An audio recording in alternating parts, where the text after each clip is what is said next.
Simply open up the scan feature in Alipay. Find a bike, scan its QR code,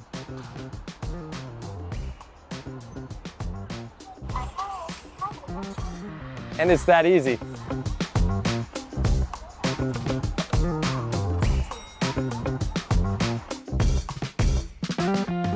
This is perfect for that last short stretch to the Riverside.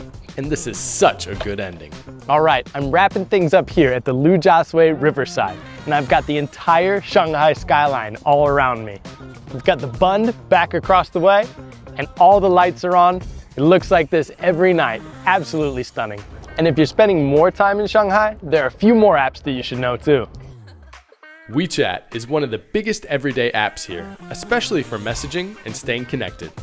For food delivery, Meituan and Ele.me are the big ones. So if you're back at your hotel later and want dinner brought to you, those are super useful. If you're trying to figure out where to eat, what's popular, or what locals are actually into, Dianping is really helpful. So once your phone is set up right, the city just gets a whole lot easier to navigate. So if you want more routes and travel tips like this, drop a comment and follow along, and I'll see you in the city.